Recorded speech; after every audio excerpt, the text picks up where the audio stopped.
Hello everyone. Hope you all are doing good. So we have started the marathon session on RCC. इसके पहले दो lecture हमने complete कर लिए. This is the third lecture. We'll try to finish off with the basic aspect of RCC materials. जो भी concrete और steel लगता है, इसकी जो प्रॉपर्टीज है वो हम डिस्कस कर रहे थे. आज कोशिश करेंगे कि ये प्रॉपर्टीज खत्म हो जाए. फिर नेक्स्ट क्लास में हम डिजाइनिंग स्टार्ट कर देंगे. The first of the design method is limit state method. Start करने से पहले बेसिक अनाउंसमेंट्स है. मेरी जितनी भी फ्री क्लासेज हैं, whatever my free classes are there, उनको कंपाइल कर दिया है. You can scan this code. आप इस कोड को स्कैन कर सकते हो. You will be getting all my free classes. Then Unacademy lite के ऊपर डिस्टेंस लर्निंग प्रोग्राम भी एक्टिवेट कर दिया गया है, in which you will be getting test series and printed notes. Then you can ace your preparation with the top educators. You can get 20% off on GATE and AC civil subscription. Valid है सिर्फ 29 से लेकर 31 of अगस्त के बीच में. Then 20% off on Unacademy Lite distance learning program is also available. Valid at 29 से लेके 31st of August के बीच में. Now this is the final call to buy gate printed notes. 31st August तक ये notes मिलेंगे. इसके बाद notes नहीं provide किए जाएंगे. Then gate is less than 6 month away. 2023 की gate की बात चल रही है. तो अगर आपको अपनी preparation को enhance करना है, you can go for Iconic at a minimal price. Then for GATE 23 सितंबर 1 को नया बैच लॉन्च हो रहा है. Will be starting with the fluid mechanics. Then 25 अगस्त को भी एक बैच लॉन्च हुआ था जिसमें हमने बात करी थी किसकी, स्ट्रक्चरल एनालिसिस की. देन आइकॉनिक के लिए एक्सक्लूसिव टेस्ट सीरीज लॉन्च हुई है जिसमें 5 टेस्ट मिल जाएंगे आपको. More than 140 questions will be there for per branch. Then no cost EMI is also being rolled out on your subscription, तो उसको भी आप अवेल कर सकते हैं. लास्ट क्लास में मेरे ख्याल से हमने बात करी थी स्ट्रेस स्ट्रेन कर्व की. स्ट्रेस स्ट्रेन कर्व हो गई थी हमारी. फिर पॉइजन रेशियो भी हो गया था. फिर मैंने आपको श्रिंकेज के बारे में बताना था. we've talked about shrinkage. हाँ, तो कंक्रीट की डिस्कशन कर रहे थे. कंक्रीट में जो लास्ट पॉइंट बचा हुआ है हमारा वो क्या है, श्रिंकेज का बचा हुआ है. Last point to be dealt in concrete is shrinkage. हमने जब क्रीप की बात करी थी तो वहाँ पे मैंने बोला था कि जो अफेक्ट होता है श्रिंकेज का वो भी क्रीप के इक्वलेंट ही होता है. अब श्रिंकेज को डिटेल में डिस्कस करने का पॉइंट आ गया है. तो पहले हम क्या बोल सकते हैं, श्रिंकेज क्या होता है. The shortening in the length of the member और contraction of the concrete per unit length due to drying is termed as shrinkage. तो shortening in the length of the member, अगर हमारे मेंबर की length short हो जाए या contract हो जाए पर unit length due to drying, it will be technically termed as shrinkage. Like creep, shrinkage induces time dependent strain. जैसे क्रीप है वैसे ही श्रिंकेज है, ये भी टाइम डिपेंडेंट क्या करता है, स्ट्रेन को इंड्यूस करता है. Next point of reference, shrinkage and creep are not independent process. ये दोनों इंडिपेंडेंट प्रोसेस नहीं है, एक दूसरे के ऊपर डिपेंडेंट होते हैं. But for the sake of the calculation their affect is considered separately. Calculation के पॉइंट ऑफ व्यू से हम इनका अफेक्ट क्या मान सकते हैं, सेपरेटली मान सकते हैं, इंडिपेंडेंट मान सकते हैं और एडिटिव मान सकते हैं. आप ये बोल सकते हो कि श्रिंकेज और क्रीप दोनों अलग अलग चीज़ें हैं, इंडिपेंडेंटली होती हैं और इनके अफेक्ट को जोड़ा जा सकता है. All the factors that governs the creep, जो मैंने आपको लास्ट क्लास में बताया था, also governs the shrinkage. But unlike creep, shrinkage strains are independent of the stress in concrete. जो क्रीप है वो स्ट्रेस के ऊपर डिपेंडेंट थी, पर श्रिंकेज हमारा स्ट्रेस के ऊपर डिपेंडेंट नहीं होता है. नेक्स्ट, क्रीप इरिवर्सिबल था, shrinkage is a reversible to great extent. Shrinkage को हम रिवर्स भी कर सकते हैं कंसिडरेबल वैल्यू तक. ये तो बेसिक पॉइंट ऑफ रेफरेंस निकल के आया या सिमिलरिटी निकल के आई क्रीप और श्रिंकेज के बीच में. नेक्स्ट पॉइंट क्या बोल रहा है, जब आप श्रिंकेज को रिस्ट्रेन कर दोगे, it will lead to the development of stresses which is tensile in nature. Shrinkage से बॉडी क्या हो रही है, कॉन्ट्रैक्ट हो रही है.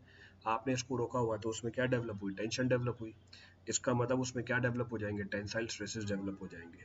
विच if exceeds the design value, जो अगर डिजाइन वैल्यू को एक्सीड कर जाता है, it will lead to the development of crack, जिसकी वजह से क्या डेवलप हो जाएगा, क्रैक डेवलप हो जाएगा. Now for designing the ultimate shrinkage strain is taken to be 0.0003 mm per mm. Designing के लिए जो अल्टीमेट श्रिंकेज स्ट्रेन है उसकी वैल्यू हम कितनी ले लेते हैं, 0.003 mm per mm ले लेते हैं. क्लियर है चीज. नेक्स्ट पॉइंट ऑफ रेफरेंस, ये जो रेट ऑफ श्रिंकेज है ये रिड्यूस करती है टाइम के साथ. ये जो रेट ऑफ श्रिंकेज है ये रिड्यूस करती है टाइम के साथ. Almost 50% of the total shrinkage takes place in 1 month. जो 50% है टोटल श्रिंकेज की वो 1 महीने में मिल जाएगी. And 75% of the total shrinkage takes place in 6 month. तो इसका मतलब ये क्या हुआ, इसका मतलब ये हुआ पहले 50% श्रिंकेज होने में 1 महीना लगा, अगले 25% श्रिंकेज होने में आपको 5 महीने लग गए. इसका मतलब रेट ऑफ श्रिंकेज क्या हो रही है, इसका मतलब रेट ऑफ श्रिंकेज टाइम के साथ रिड्यूस हो रही है. नीचे कर्व भी दिखा है, पीछे कर्व भी दिख रहा है, तो उस कर्व को भी आप ऑब्जर्व कर सकते हो, you can observe that curve also. तो उस कर्व में भी यही पता चल रहा है कि श्रिंकेज टाइम के साथ क्या होता जाता है, कम होता जाता है।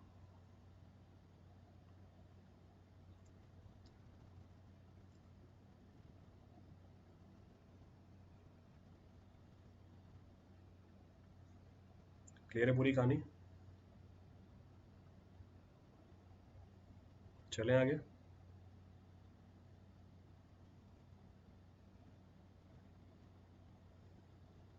शैल वी कंटिन्यू? चलो आगे बढ़ते हैं। नेक्स्ट पॉइंट ऑफ रेफरेंस है भैया, कितने तरह की श्रिंकेज होती है कंक्रीट के अंदर। How many types of shrinkages are there in the concrete. अब खूब तरह की श्रिंकेज होती है कंक्रीट में, एक एक करके उठाते हैं। The first of the type of the shrinkage which is available is termed as plastic shrinkage. पहली जो श्रिंकेज अवेलेबल है हमारे पास, इसको हम क्या बोल देते हैं, प्लास्टिक श्रिंकेज बोल देते हैं। It's the type of shrinkage which initiates as soon as the concrete is placed in the formwork and while it is in the plastic state. ये श्रिंकेज तब इनिशिएट हो जाती है जैसे ही आप कंक्रीट को क्या करो, जैसे आप कंक्रीट को प्लेस कर दो फॉर्मवर्क में, और कंक्रीट किसके अंदर है, प्लास्टिक स्टेट के अंदर है। इसलिए श्रिंकेज का नाम क्या रखा, इसलिए श्रिंकेज का नाम रखा plastic shrinkage. Now loss of the water bye evaporation from the surface of the concrete, loss of the water by evaporation from the surface of the concrete or by absorption or by aggregate is responsible for the shrinkage। जो पानी loss हो रहा है vaporisation की वजह से from the surface of the concrete, या aggregate है वो पानी को एब्जॉर्ब कर ले, रिस्पॉन्सिबल होते हैं for this shrinkage. Next point of reference, as the aggregate and steel restrain its effect, क्योंकि एग्रीगेट और स्टील क्या करती है, इस श्रिंकेज के इफेक्ट को रोकती है। पीछे डिस्कस किया, श्रिंकेज को रोकोगे क्या डेवलप हो जाएगी, क्रैक डेवलप हो जाएगी। So as aggregate and steel restrain its effect, crack appear at its surface or internally around the aggregate or steel। या तो क्रैक्स आपको सरफेस में मिलेंगे, या इंटरनली क्रैक इस श्रिंकेज की वजह से एग्रीगेट के चारों तरफ मिलते हैं या स्टील के चारों तरफ मिल रहे हैं। इसको कैसे रोका जा सकता है, इसको रोका जा सकता है by the use of aluminium powder और by the use of expanding cement. या तो एल्यूमिनियम पाउडर या एक्सपेंडिंग सीमेंट यूज करके हम इसको रोक सकते हैं। So this type of shrinkage can be avoided by the use of the aluminium powder। अब एल्यूमिनियम पाउडर क्या, बीएमसी में हमने कर रखा है, एल्यूमिनियम पाउडर होता है air entraining admixture. Aluminium powder is a type of air entraining admixture, उसको हम यूज कर सकते हैं प्लास्टिक श्रिंकेज अवॉइड करने के लिए। दूसरे तरह की श्रिंकेज होती है because of the drying shrinkage, और you can say drying shrinkage. ये एक एवरलास्टिंग प्रोसेस होती है। Drying shrinkage it is an everlasting process. It occurs mainly due to the water which is it occurs mainly due to the loss of the water which is held in the pores of the cement। ये एक everlasting process है जो उस वजह से मिलेगा जब पानी लॉस होता है जो होल्ड है किसके अंदर, इन दी वॉइड्स ऑफ द सीमेंट, जिसको हम क्या बोलते हैं, जेल वाटर भी बोल देते हैं। When concrete is kept in drawing condition, जब हम कंक्रीट को रख दें किसके अंदर, ड्राइंग कंडीशन के अंदर। Next point of reference, the finer is the gel the more is the shrinkage. जितनी फाइन जेल होगी उतनी ज्यादा क्या मिलेगी आपको, श्रिंकेज मिलेगी। So we can say the finer is the gel the more is the shrinkage. तो जितनी फाइन जेल होगी उतनी ज्यादा क्या होगी, श्रिंकेज होगी, तो सरफेस एरिया क्या कर जाएगा, बढ़ जाएगा, because surface area will increase. Clear है चीज? नेक्स्ट पॉइंट ऑफ रेफरेंस, अगला पॉइंट क्या बोल रहा है, harder aggregate leads to lower shrinkage. क्यों, हार्डर एग्रीगेट होंगे पानी के लॉस को रोकेंगे, but higher shrinkage stresses will be developed, क्योंकि ये श्रिंकेज को रोक रहे हैं तो स्ट्रेसेस ज्यादा डेवलप हो जाएंगे। And the reverse is true for soft aggregate. Reverse true है किसके लिए,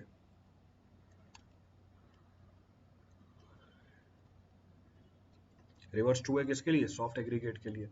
next, shrinkage decreases with increase in the size of the member.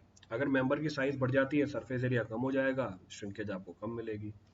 Concrete which is made with the smaller size aggregate shrinks मोर।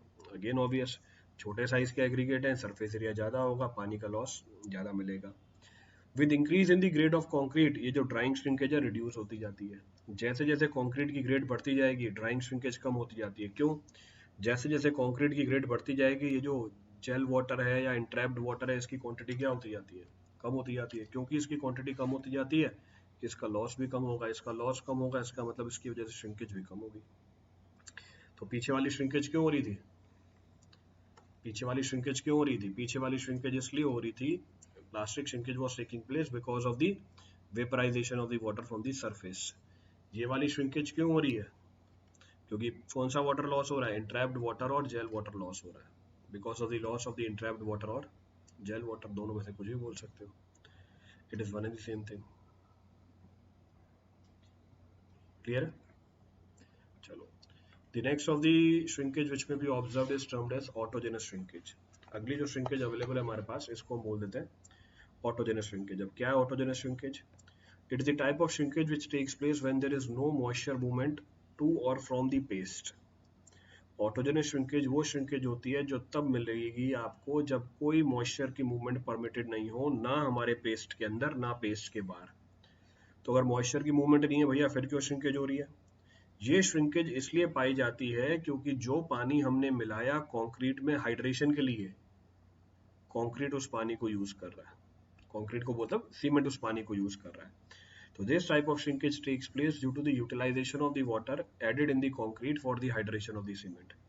तो cement के hydration के लिए जो पानी मिलाया हुआ है, जब सीमेंट उसके साथ रिएक्ट कर रहा है, यानी पानी ने अपनी जगह जो ऑक्यूपाई कर रखी थी वो क्या हो गई, खाली हो गई, उसकी वजह से ये श्रिंकेज निकल के आती है। वो एक अलग बात है, this shrinkage is of minor importance, it is not applicable in practice to many situations, except जहां पर आप मास कॉन्क्रीटिंग कर रहे हो, क्योंकि वहां पे क्वांटिटी क्या हो जाएगी, सीमेंट की ज्यादा हो जाएगी। इसका मैग्नीट्यूड कितना होता है?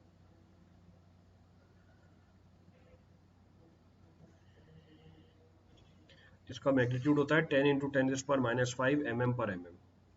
The magnitude of the shrinkage is in the range of 10 × 10⁻⁵ mm/mm. Now with increase in the grade of concrete ये shrinkage बढ़ती जाती है, which is obvious। अगर कंक्रीट की ग्रेड बढ़ेगी मतलब हाइड्रेशन ज़्यादा होगी, हाइड्रेशन ज़्यादा होगी मतलब पानी ज़्यादा यूज होगा, पानी ज़्यादा यूज होगा, इसका मतलब श्रिंकेज ज़्यादा मिलेगी। तो कंक्रीट की ग्रेड बढ़ने के साथ ड्राइंग श्रिंकेज कम होती जाती है, पर ये ऑटोजेनस श्रिंकेज बढ़ती जाती है। This autogenous shrinkage increases. तो ये बात भी समझ में आती है। The next of the shrinkage is termed as, अगला जो श्रिंकेज अवेलेबल है हमारे पास, इसको हम क्या बोल देते हैं, कार्बोनेशन श्रिंकेज। अब कार्बोनेशन का मतलब क्या होता है? कार्बोनेशन होता है reaction with carbon dioxide. Carbonation का मतलब क्या होता है? Reaction with carbon dioxide. Now carbon dioxide which is present in the atmosphere reacts in the presence of the water with hydrated cement। वो कार्बन डाइऑक्साइड जो atmosphere में present है, पानी के साथ रिएक्ट करता है जो हाइड्रेटेड सीमेंट के अंदर है, जिसकी वजह से जो कैल्शियम हाइड्रोक्साइड है कन्वर्ट हो जाती है कैल्शियम कार्बोनेट के अंदर, because of which calcium hydroxide gets converted into calcium carbonate. और कैल्शियम कार्बोनेट का वॉल्यूम कंपैरेटिवली बहुत कम होता है than calcium hydroxide. Calcium carbonate का वॉल्यूम कंपैरेटिवली बहुत कम होता है देन कैल्शियम हाइड्रोक्साइड, जिसकी वजह से क्या होगा, जिसकी वजह से वॉल्यूम कम हो जाएगा। This leads to the shrinkage of the concrete. Now the rate of penetration of carbon dioxide depends on the moisture of the concrete and relative humidity. अब जो रेट ऑफ पेनिट्रेशन होती है कार्बन डाइऑक्साइड की, वो depend कर जाती है moisture कितना है कंक्रीट में और रिलेटिव ह्यूमिडिटी कितनी है। Next point of reference, this carbonation is accompanied by the increase in rate of concrete which is obvious. तो कैल्शियम कार्बोनेट का वेट ज़्यादा निकल के आता है किससे, कैल्शियम हाइड्रोक्साइड से। तो जो हमारी कैल्शियम हाइड्रोक्साइड कन्वर्ट होती है कैल्शियम कार्बोनेट के अंदर, वेट क्या कर जाती है, वेट बढ़ जाती है। तो carbonation will be accompanied by increase in the weight of the concrete. तो श्रिंकेज तो होगी होगी, साथ में वेट क्या कर जाएगा, बढ़ जाएगा, तो वेट बढ़ जाता है। तो ये इसका इफेक्ट निकल के आता है, this is the effect of carbonation shrinkage. साथ में रिएक्शन भी लिखी हुई है, you can check the reaction.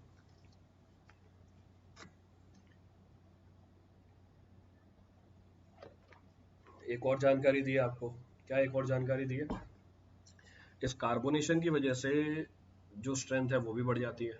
So carbonation also results in the increase in the strength and reduces the permeability.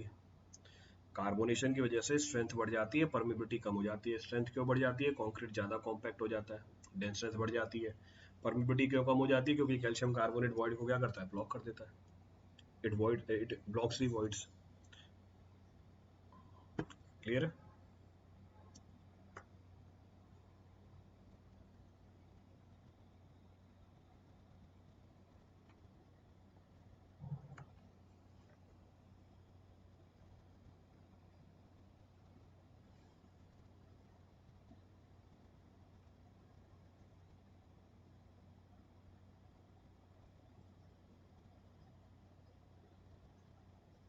Clear है पूरी कहानी?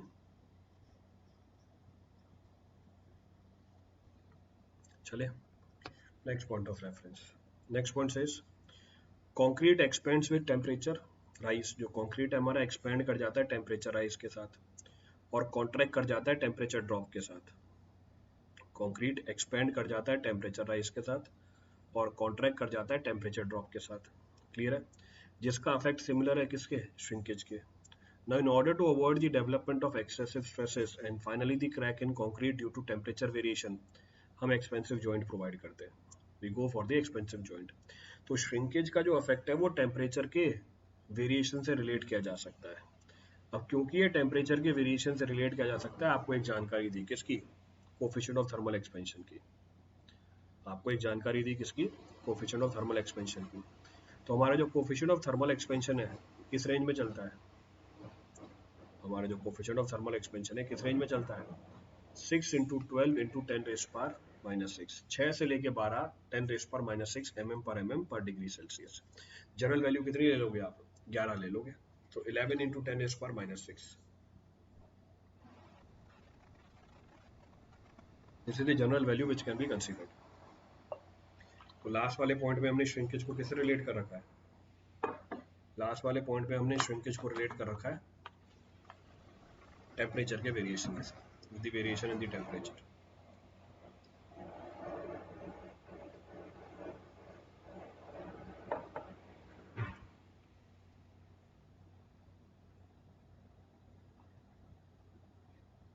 क्लियर है?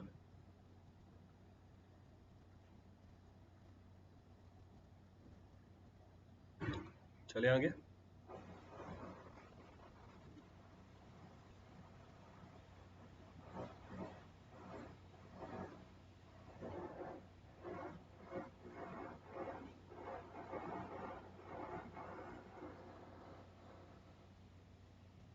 नोट करो फटाफट, चले आगे फिर।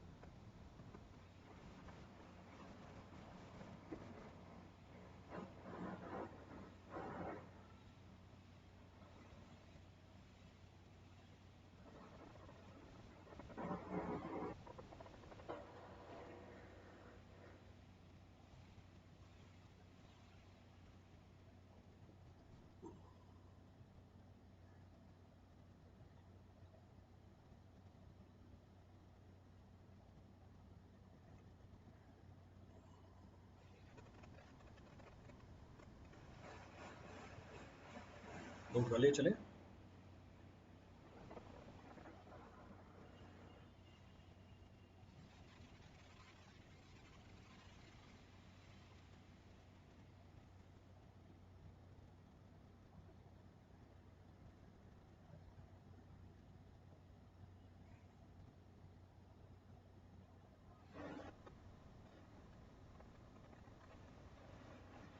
चलो आगे बढ़ते हैं।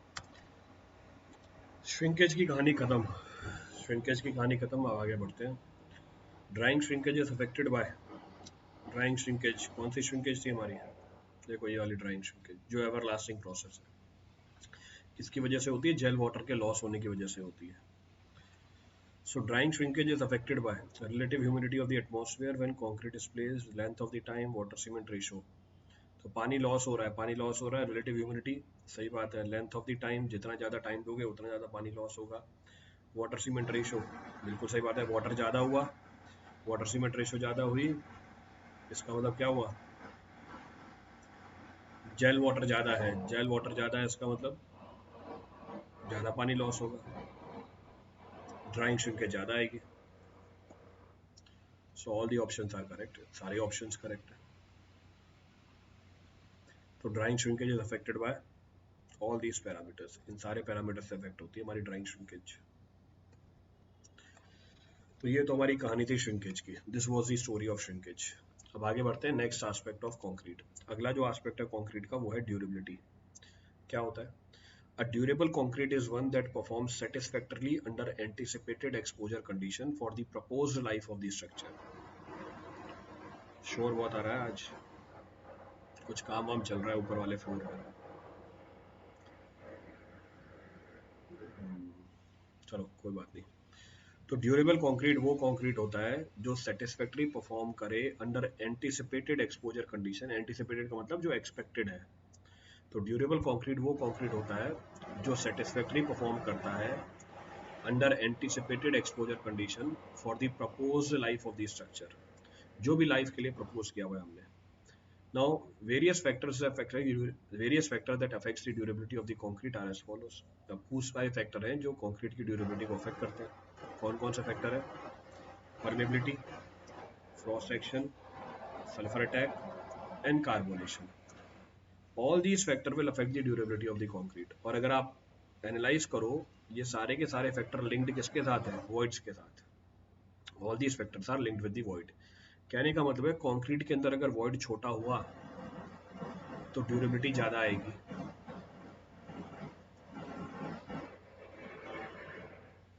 और कंक्रीट के अंदर वॉइड अगर बड़ा हुआ तो ड्यूरेबिलिटी कम आएगी। ऑब्वियस सी बात है, अगर वॉइड छोटा हुआ तो कम हार्मफुल इंग्रेडिएंट एंटर कर पाएंगे हमारे कंक्रीट में, और अगर वॉइड ज़्यादा हुआ तो ज़्यादा हार्मफुल इंग्रेडिएंट एंटर कर पाएंगे हमारे कंक्रीट के अंदर। तो परमेबिलिटी कम होनी चाहिए, क्रॉस सेक्शन नहीं होना चाहिए, सल्फर अटैक नहीं होना चाहिए, कार्बोनेशन अभी पीछे बताया, कैल्शियम कार्बोनेट जो बनता है वो परमेबिलिटी क्या कर देता है? घटा देता है। क्लियर है चीज?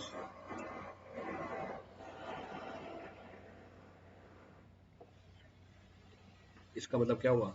इसका मतलब ये सारे फैक्टर अफेक्ट करते हैं ड्यूरेबिलिटी ऑफ कंक्रीट को। Now the point is, for ensuring the durability of the concrete, following requirements are to be fulfilled in the RCC work with 20 mm nominal size of the aggregate.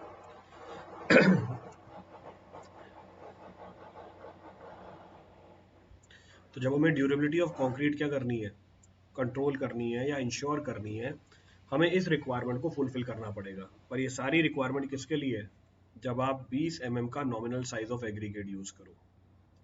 जब आप 20 mm का nominal size of aggregate को use करो। अब देखो क्या condition है। पहली कंडीशन ये, कल वाली क्लास में मैंने आपको बताया था कि minimum grade of concrete should be as per the exposure condition. Exposure condition को डिस्क्राइब नहीं किया था। पहली टेबल जो बनी हुई है आपके सामने, इसमें एक्सपोजर कंडीशन को डिस्क्राइब किया हुआ है। जैसे example, what do you mean by mild condition? So mild condition is that condition which is protected against the weather और एग्रेसिव कंडीशन। इसको मैं माइल्ड बोल दूंगा। मॉडरेट कंडीशन क्या है?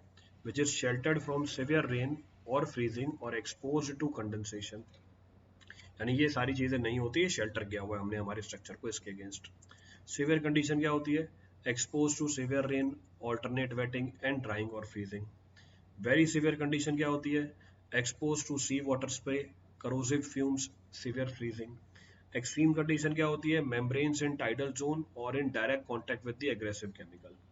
ये हमारी एक्सपोजर कंडीशन है। तो अगर आपको कंक्रीट की ड्यूरेबिलिटी इंश्योर करनी है, now as per the exposure condition, आपको मिनिमम ग्रेड ऑफ कंक्रीट ये रखना पड़ेगा, मिनिमम सीमेंट कंटेंट ये रखना पड़ेगा, और मैक्सिमम वाटर सीमेंट रेशियो ये रखनी पड़ेगी। तो सारी स्टैंडर्ड वैल्यूज है जो आपको ध्यान रखनी है। All are the standard values which are to be taken proper care. तो टेबल आपके टिप्स पे होनी चाहिए, ऑब्जेक्टिव मिलेगा आपको इसमें से।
क्लियर है?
चलिए, नोट कर लिया। नेक्स्ट सवाल देखते हैं इसके ऊपर। What is the minimum cement content of a reinforced concrete structural member subjected to a moderate exposure condition as per IS 456? Assume 20 mm nominal size of the aggregate. देखो क्या पूछ रहा है, minimum cement content for moderate exposure condition. आ गया। Grade of concrete M25, cement content कितना हो गया 300, वाटर सीमेंट रेशियो की मैक्सिमम वैल्यू 0.5। तो सीमेंट पूछा है तो हमारा सीमेंट कितना आ गया 300 kg पर मीटर क्यूब। डायरेक्टली टेबल से सवाल है, तो डायरेक्टली सवाल किससे पूछा हुआ है, टेबल से ही पूछा हुआ है। Next of the point of reference, अभी तक हमने पीछे बात करी कंक्रीट के कंप्रेसिव स्ट्रेंथ की, अब हम बात करेंगे किसकी, कंक्रीट के टेंसाइल स्ट्रेंथ की। तो next of the point of discussion becomes concrete का हमारा टेंसाइल स्ट्रेंथ। क्या है टेंसाइल स्ट्रेंथ?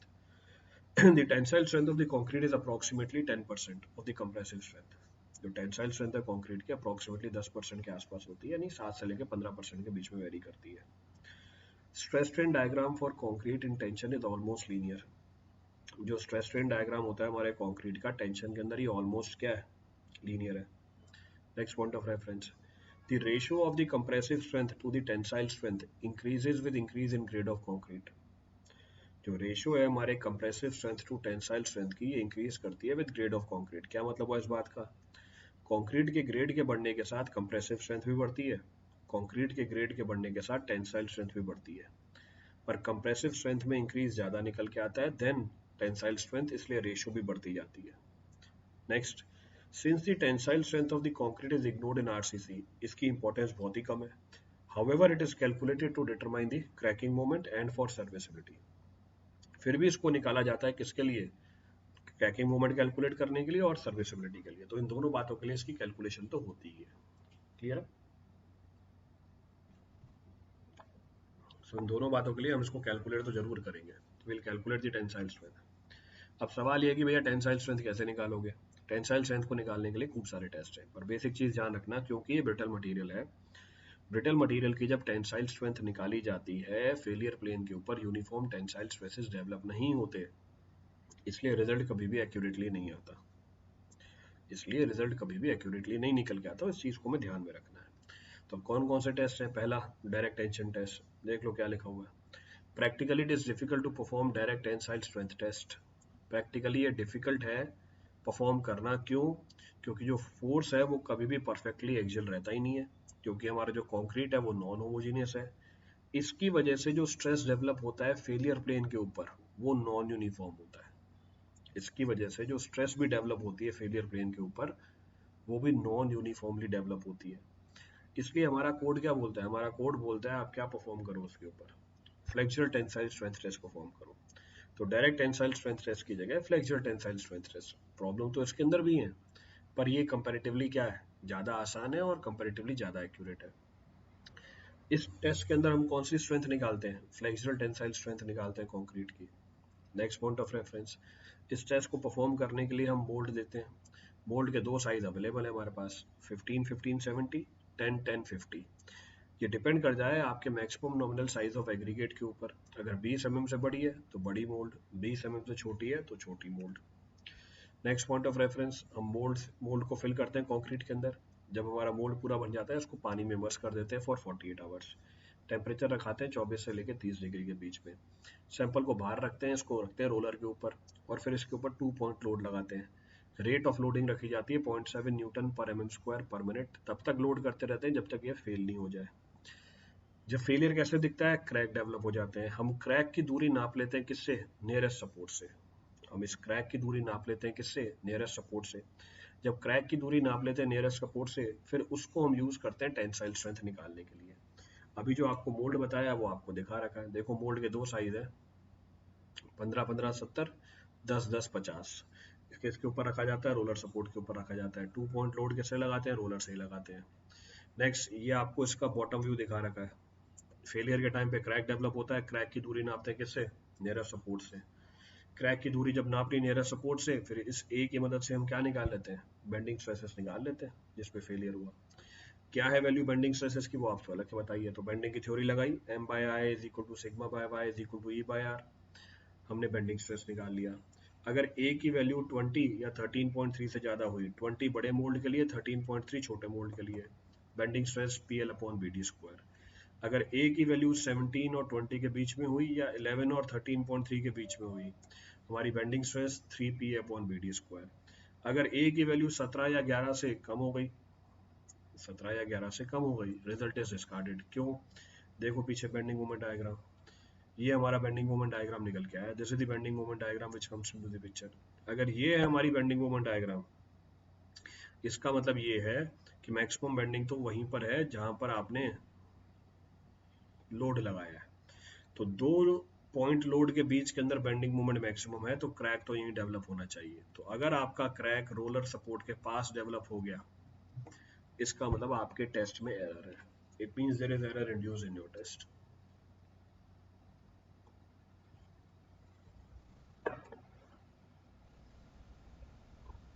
क्लियर है? 2 पॉइंट लोड क्यों डेवलप किया? 2 पॉइंट लोड इसलिए डेवलप यूज किया, the purpose of using 2 point load is to develop the pure bending condition. प्योर बेंडिंग कंडीशन को डेवलप करने के लिए मतलब शेयर क्या होना चाहिए? जीरो होना चाहिए। हमारे कोड के हिसाब से जो स्टैंडर्ड एक्सप्रेशन है किसका? मॉडुलस ऑफ रप्चर का। हमारे कोड के हिसाब से जो स्टैंडर्ड एक्सप्रेशन है मॉडुलस ऑफ रप्चर का, it is 0.7 square root of F C के। It is 0.7 square root of F C के। तो ये स्टैंडर्ड एक्सप्रेशन है हमारी। So IS 456 provides the standard expression for the flexure tensile strength.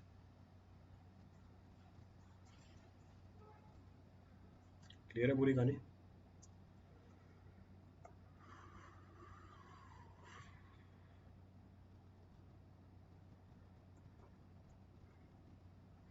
Clear. चलो, as per IS 456 tensile strength of the concrete with M25 grade of concrete according to limit state M25 निकाल लो 0.7 square root of F C के, 0.7 into 5, 3.5, so 3.5 newton per mm square. Flexural strength of the concrete, modulus of rigidity, modulus of rupture, modulus of plasticity, इसको हम क्या बोलते हैं? Modulus of rupture बोल देते हैं। तो flexural strength of concrete is determined as what? Modulus of rupture.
Note कर लिया सबने?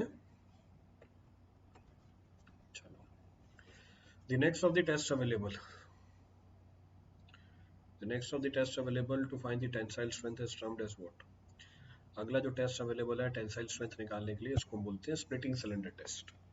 तो अगला जो टेस्ट अवेलेबल है इसको टेक्निकली बोलते हैं स्प्लिटिंग सिलेंडर टेस्ट। अब क्या करते हैं स्प्लिटिंग सिलेंडर टेस्ट के अंदर? In this test we take a cylindrical specimen जिसमें लेंथ टू डायमीटर रेशियो होती है 2:1। जनरली लेंथ ली जाती है 30 सेंटीमीटर की, डायमीटर लिया जाता है 15 सेंटीमीटर का, और इसको हम लोड करते हैं horizontally in between the steel plates of universal testing machine. जो लोड लगाते हैं इसके अंदर वो लगाते हैं at a uniform rate of 2 newton per mm square per minute up to failure. Now the application of the compressive load over the specimen leads to the development of compressive stress। जब आप compressive load लगाते हो उसकी वजह से compressive stress develop होता है। ये रहा horizontal specimen, लोड लगाया, कंप्रेसिव लोड लगाया, इसकी वजह से कंप्रेसिव स्ट्रेस डेवलप हुआ, पर कहाँ पर? Only up to a region of d/12 below the point of application of load. Only up to a region of d/12 below the point of application of load. पर जो major portion है उसमें क्या develop हुई? पर जो major portion है हमारे सैंपल की उसमें क्या डेवलप हो गई? टेंसाइल स्ट्रेस डेवलप हो गई, जिसकी वजह से हमारा सैंपल क्या कर जाता है? जिसकी वजह से हमारा सैंपल फेल कर जाता है। Because of which our sample fails in tension. अब जो सैंपल का फेलियर हुआ टेंशन के अंदर वो हमें दिखता कैसे है? हमारे सैंपल का फेलियर हुआ टेंशन में, वो हमें दिखता कैसे है? वो क्रैक के फॉर्म में दिखता है। तो हमारा जो सैंपल है वो क्या कर जाता है? स्प्लिट कर जाता है। तो वो स्प्लिटिंग दिखा रखी है आपको, that splitting is being shown to you. इसलिए इस टेस्ट का नाम क्या रखा हुआ है? Splitting cylinder test. अच्छा, इस टेस्ट का सबसे बड़ा एडवांटेज क्या है? इस टेस्ट का सबसे बड़ा एडवांटेज है कि आप सेम अपैरेटस से, मोल्ड मतलब सिलेंड्रिकल, अपैरेटस मतलब यूटीएम, आप सेम मोल्ड सेम अपैरेटस से कंक्रीट की टेंसाइल स्ट्रेंथ भी निकाल सकते हो और कंप्रेसिव स्ट्रेंथ भी निकाल सकते हो। इसका मतलब दोनों एडवांटेज मिल जाएंगे आपको, इसका मतलब दोनों एडवांटेज मिल जाएंगे आपको। क्लियर है?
जल्दी नोट करो इसे।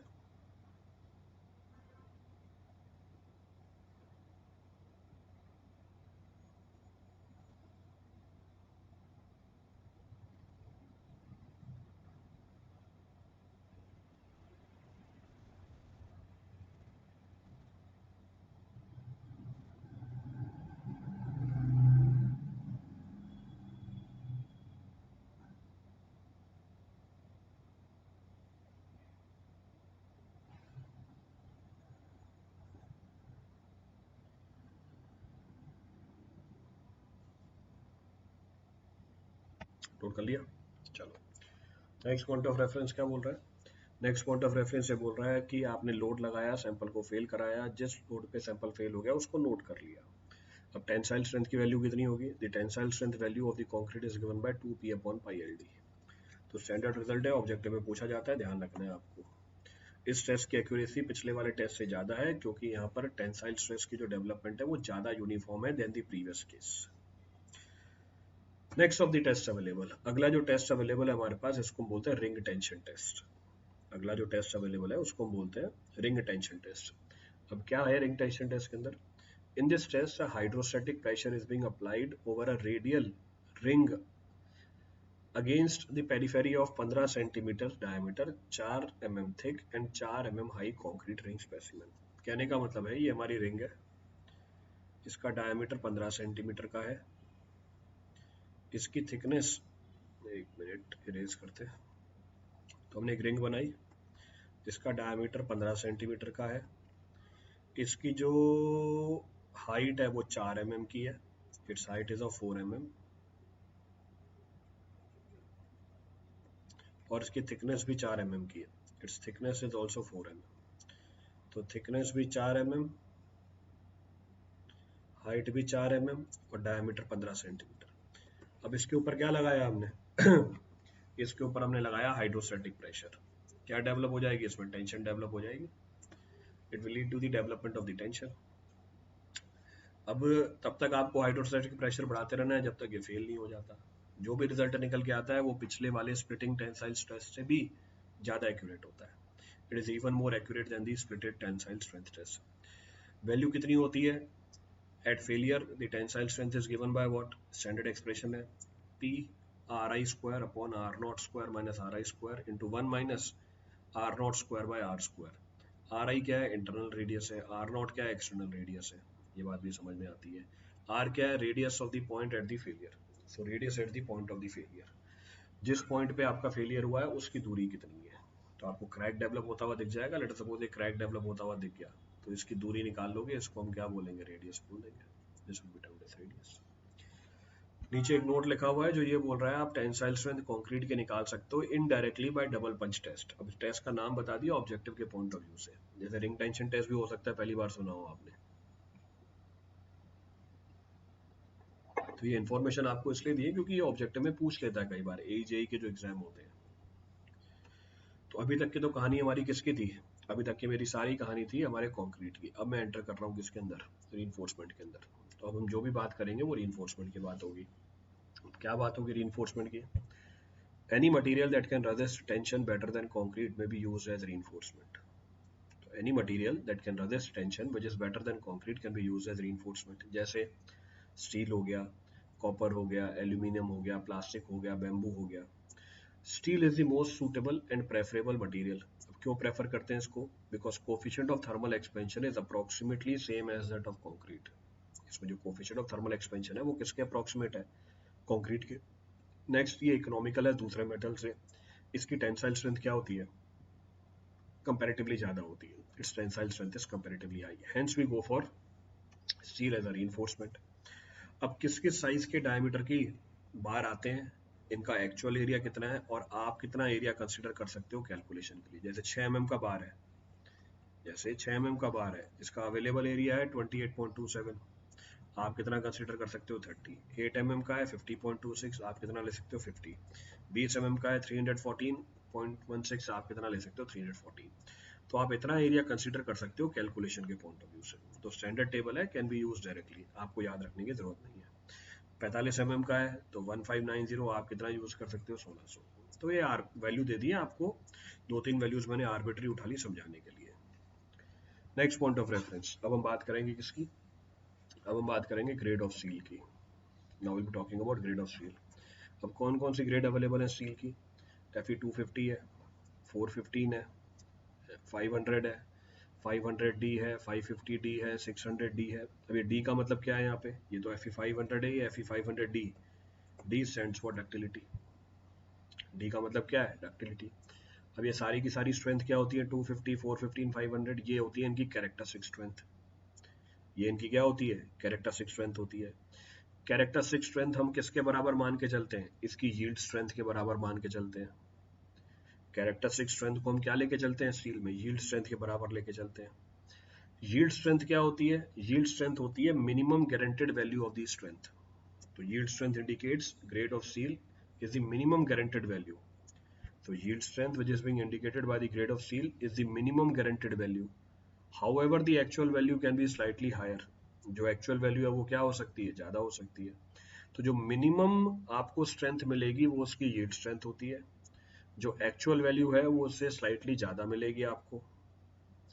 हम यील्ड स्ट्रेंथ को क्या मान लेते हैं? कैरेक्टरिस्टिक्स मान लेते हैं, एफ कैरेक्टरिस्टिक स्ट्रेंथ मान लेते हैं। Fe250 के अंदर यील्ड स्ट्रेंथ साफ साफ दिखती है क्योंकि upper yield point lower yield point दिखता है। पर क्योंकि Fe500 और Fe415 के अंदर हमें upper yield point lower yield point साफ साफ नहीं दिखता, हम क्या मान लेते हैं? Yield strength correspond to proof strain of 0.2%। तो लिखा हुआ है yield strength corresponds to proof strain of 0.2% है। 0.2% का मतलब 0.002, यानी 0.002 स्ट्रेन के करस्पॉन्डिंग जो स्ट्रेस निकल के आएगी उसको मैं क्या बोल दूंगा, उसको मैं बोल दूंगा यील्ड स्ट्रेंथ। क्लियर चीज। नेक्स्ट पॉइंट ऑफ रेफरेंस, जो स्ट्रेस स्ट्रेन कर्व होती है for still it is same in compression and tension. जो स्ट्रेस स्ट्रेन कर्व है स्टील के लिए ये सेम है कंप्रेशन में और सेम है टेंशन के अंदर। For all grades of steel modulus of elasticity both in compression and tension will be 2 × 10⁵। जितनी भी ग्रेड ऑफ स्टील है मॉडुलस ऑफ इलास्टिसिटी की वैल्यू कितनी लेके चलेंगे, 2 × 10⁵ न्यूटन पर mm² लेके चलेंगे। ये आपको स्ट्रेस स्ट्रेन कर्व दिखाया हमने स्टील का। चेक करो माइल्ड स्टील के लिए कैसा है, डिस्कस किया हुआ है बहुत बार, सॉम में भी क्या होगा आपने। तो यहाँ पर upper yield point lower yield point साफ साफ दिखता है, तो ये हमारी यील्ड स्ट्रेंथ होती है लोअर यील्ड पॉइंट के करस्पॉन्डिंग। पर Fe 415 और Fe 500 के अंदर हमें ये चीज़ नहीं दिखती, ये 500 है 600 नहीं है।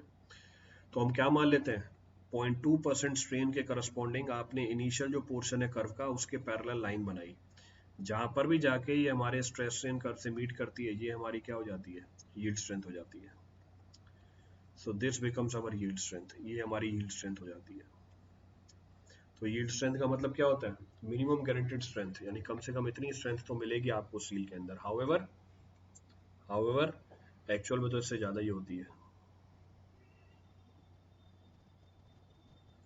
एक्चुअल में तो आपको इससे ज्यादा ही मिलेगी। तो ये जानकारी दी किसकी, ये जानकारी दे दी किसकी, ये जानकारी दे दी आपको यील्ड स्ट्रेंथ की। ये चेक करो Fe 250 के लिए स्ट्रेस स्ट्रेन कर्व, तो देख रहा है हमें lower yield point upper yield point proportional limit elastic limit सारी चीजें दिख रही हैं हमें। Everything can be seen very clearly. Next फिर आपको एक और इन्फॉर्मेशन दी, क्या इन्फॉर्मेशन दी, for different grades of steel yield stress की वैल्यू कितनी है, यही है। हम यील्ड स्ट्रेस को क्या मान लेते हैं, कैरेक्टरिस्टिक स्ट्रेंथ मान लेते हैं। अल्टीमेट स्ट्रेंथ की वैल्यू दी। नेक्स्ट क्या जानकारी दी आपको, डक्टिलिटी की वैल्यू दी। डक्टिलिटी का मतलब क्या हुआ, देखो पीछे, what is the meaning of ductility, जो प्लास्टिक स्ट्रेन जो अवेलेबल है हमारे पास इसको हम क्या बोलते हैं, डक्टिलिटी बोलते हैं। That is technically termed as ductility. तो डक्टिलिटी की वैल्यू दी आपको 23% है Fe 250 में, 14.5% है 415 में और 12% है किसके अंदर 500 के अंदर। इसका मतलब ग्रेड ऑफ स्टील बढ़ने के साथ डक्टिलिटी क्या होती रहती है, इसका मतलब ग्रेड ऑफ स्टील बढ़ने के साथ डक्टिलिटी क्या होती रहती है, कम होती रहती है। With increase in the grade of steel the ductility decreases. तो ये जानकारी भी निकल के आती है, this information also comes into the picture. अब देखो पीछे Fe 500 को आपने क्या बोल रखा है, HYSD CTD और tor steel. HYSD cold twisted deformed bars, tor steel, भैया इनमें क्या फर्क होता है, ये कौन से स्टील होते हैं। अभी आगे आपको और जानकारी दी, then further information is being given to you. ये क्या होता है, HYSD बार मतलब high yield strength deformed bars, high yield strength deformed bars या cold twisted deformed bars, Tor हमारी कंपनी का नाम होता है। ये जो स्टील है इसको हम कैसे ऑब्टेन करते हैं, it is obtained by straining the mild steel beyond the yield plateau. जो हमारी माइल्ड स्टील की यील्ड प्लेटू है उसके बाद उसको हमने स्ट्रेच किया और ट्विस्ट किया एट अ पर्टिकुलर टेम्परेचर। जो हमारा माइल्ड स्टील है उसकी हमने स्ट्रेनिंग करी यील्ड प्लेटू के बाद, कैसे उसको स्ट्रेच किया और ट्विस्ट किया at a particular temperature. After that it is being unloaded, उसके बाद उसको अनलोड कर देते हैं। The above process of straining eliminates the yield plateau. जो ऊपर वाला प्रोसेस है स्ट्रेनिंग का वो क्या एलिमिनेट कर देता है, यील्ड प्लेटू को एलिमिनेट कर देता है from the stress strain diagram. So the above process of straining eliminates the yield plateau from the stress strain diagram. अब हमारे पास yield point नहीं है तो हम yield strength क्या मान लेते हैं, 0.2% proof strain के corresponding मान लेते हैं, that we have discussed। तो हम उसके corresponding क्या मान लेते हैं, हम उसके corresponding yield strength मान लेते हैं। तो हमारी total strain की वैल्यू क्या निकल के आएगी, ये लो चेक करो। तो अगर मुझे total strain निकालना है, total strain, तो ये तो हमारा 0.2% proof strain आ गया, इनइलास्टिक स्ट्रेन। इलास्टिक स्ट्रेन भी तो थी हमारी, ये हमारी इलास्टिक स्ट्रेन है। तो टोटल स्ट्रेन क्या होगी, 0.2% proof strain plus elastic strain. Elastic strain की वैल्यू कितनी हो जाएगी, इलास्टिक स्ट्रेन की वैल्यू क्या होगी, Fy अपॉन यानी stress upon modulus of elasticity. तो जो टोटल स्ट्रेन की वैल्यू निकल के आती है it is equal to 0.002 plus stress by modulus of elasticity. अच्छा, इससे होता क्या है, जब यील्ड प्लेटो एलिमिनेट हो गया, ऐसा करने से जब यील्ड प्लेटो एलिमिनेट हो गया तो डक्टिलिटी क्या हो जाएगी, कम हो जाएगी। तो वो दिख रही भी हमें, देखो माइल्ड स्टील की डक्टिलिटी 23%, इनकी डक्टिलिटी 14.5 और 12%। नेक्स्ट पॉइंट ऑफ रेफरेंस, जब हमने H Y S D bar को एनालाइज किया, जब हमने H Y S D bar को एनालाइज किया, इससे जो डिफरेंस होता है यील्ड स्ट्रेंथ और अल्टीमेट स्ट्रेंथ के अंदर, वो भी कम हो जाता है। इससे जो डिफरेंस होता है यील्ड स्ट्रेंथ और अल्टीमेट स्ट्रेंथ के अंदर, वो भी कंपैरेटिवली कम हो जाता है। That also reduces. तो भी दिख रहा है आपको, यील्ड स्ट्रेंथ और कंप्रेस अल्टीमेट स्ट्रेंथ के बीच का डिफरेंस, यील्ड स्ट्रेंथ और अल्टीमेट स्ट्रेंथ के बीच का difference, it is comparatively reduce. यहाँ निकालोगे अप्रोक्सीमेटली कितना है, 200 बाय 250 के आसपास आ रही है वैल्यू। तो 200 बाय 250 का परसेंटेज निकाल सकते हो। तो यहाँ पर जो अगर मैं डिफरेंस निकालूँ, एग्जैक्ट डिफरेंस कितना आ रहा है, 412 है, 412 माइनस 250, ठीक है, और डिवाइड बाय 250, तो ये 65% के आसपास आ रही है वेरिएशन पहले वाले केस में। दूसरे वाले केस में वेरिएशन कितनी है, 485, ये बन गया 70, 70 बाय 415, ये वेरिएशन है सिर्फ 16.8। यानी जो अल्टीमेट स्ट्रेंथ है और यील्ड स्ट्रेंथ है, इसमें से 16% का फर्क है। It is only difference of 16%। और आगे बढ़े, ये डिफरेंस 9% हो गया। तो जब हम क्या करते हैं, जब हम यील्डिंग करते हैं या स्ट्रेनिंग करते हैं बियॉन्ड द यील्ड प्लेटू, उसको स्ट्रेच करने के बाद, ऐसा करने से जो डिफरेंस होती है, ऐसा करने से जो डिफरेंस होता है यील्ड स्ट्रेंथ और अल्टीमेट स्ट्रेंथ का, वो कम हो जाता है।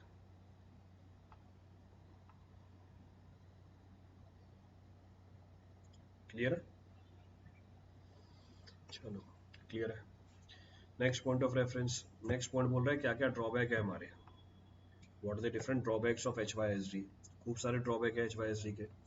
इसकी डक्टिलिटी कम होती है, it is not good for dynamic loading, it is not good for heat treatment, इसकी फायर रेजिस्टेंस कम हो जाती है, करोजन रेजिस्टेंस कम हो जाती है, its fire resistant and corrosion resistance reduces. तो ये ड्रॉबैक निकल के आते हैं एच वाई एस डी के।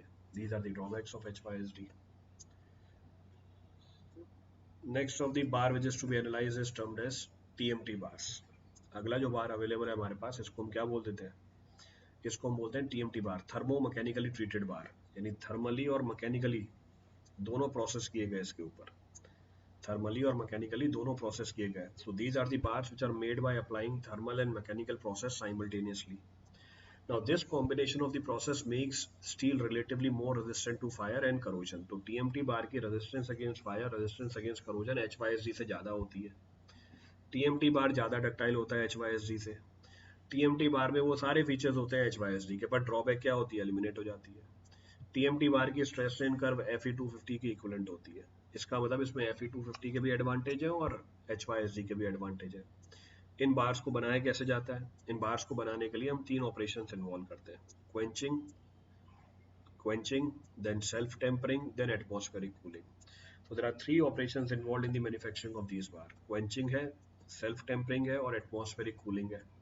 अब क्या होता है इनमें अंदर, quenching के अंदर या self tempering के अंदर या atmospheric cooling के अंदर, once the hot rolled bar releases from the मिल, जैसे ही हमारी जो हॉट रोल बार है वो मिल से बाहर आती है, हम क्या करते हैं, हम इसके ऊपर पानी का स्प्रे लगा देते हैं, यानी पानी स्प्रे करते हैं इसके ऊपर।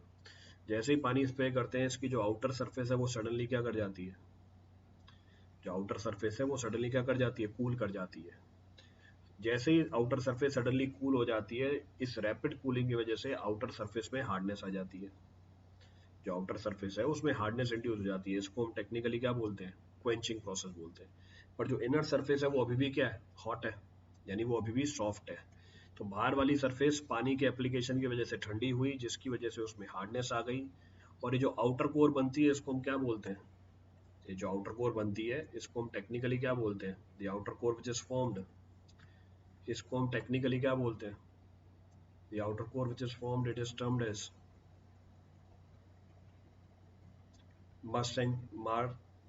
martensitic rim. So this is termed as martensitic rim. और जो इनर कोर अभी भी हॉट है, जो अभी भी डक्टिलिटी इंपार्ट कर रही होती है, उसको हम बोलते हैं, that is technically termed as austenitic, that is technically termed as austenitic core. तो वो प्रोसेस जिसमें आपने हॉट रोल्ड बार के ऊपर सडनली पानी अप्लाई किया, बाहर वाली लेयर को ठंडा कर दिया, हार्ड बना दिया, अंदर वाली लेयर अभी भी सॉफ्ट रही, इसको हम क्वेंचिंग प्रोसेस बोलते हैं। This is technically termed as quenching. Clear है?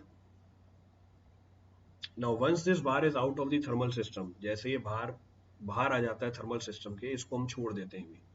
अब जब यूं ही छोड़ देते हो, हीट का फ्लो होता है, अंदर वाली जो लेयर है वो कूल है, अंदर वाली लेयर जो हॉट है, बाहर वाली कूल है, हीट का फ्लो होता है। तो high temperature to low temperature heat flow कर रही है। तो जब ये हीट फ्लो हो रही है, इस प्रोसेस को हम बोलते हैं tempering, tempering of the outer layer.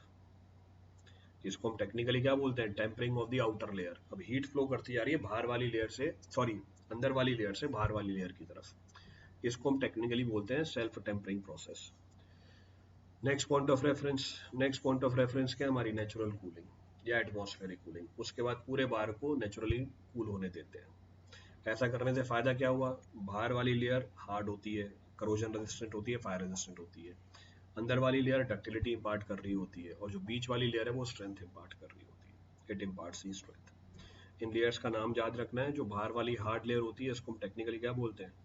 मास्टेंटिक layer. अंदर वाली जो लेयर है उसको हम बोलते हैं ऑस्टेंटिक लेयर या ऑस्टेंटिक कोर। क्लियर है? तो ये आपका रीइंफोर्सिंग बार भी खत्म हो गया। The story of the reinforcing bar is finished. अब एक दो सवाल देख लो इसके ऊपर। Which of the following statement pertaining are true and false? Mild steel has higher ultimate tensile strength when compared to high carbon. गलत बात है। Taur steel is high strength deformed bars with high yield and bond strength. सही बात है। तो पहली बात गलत, दूसरी बात सही। So answer is B. तो आंसर हमारा B आ गया। Next, which one of the following predicts the effective modulus of elasticity of concrete? Long term modulus of elasticity है। So short term modulus of elasticity upon 1 plus theta. Theta क्या होती है? Ultimate creep coefficient होती है। So this completes your first chapter. तो अभी तक हम जितनी भी बात कर रहे थे वो सारी की सारी क्या थी? अभी तक हम जितनी भी बात कर रहे थे वो सारी की सारी बेसिक बातें थी कंक्रीट और स्टील के बारे में। नेक्स्ट क्लास में हम क्या स्टार्ट कर देंगे? In the next class will be starting with the limit state method. Designing start हो जाएगी इसके बाद।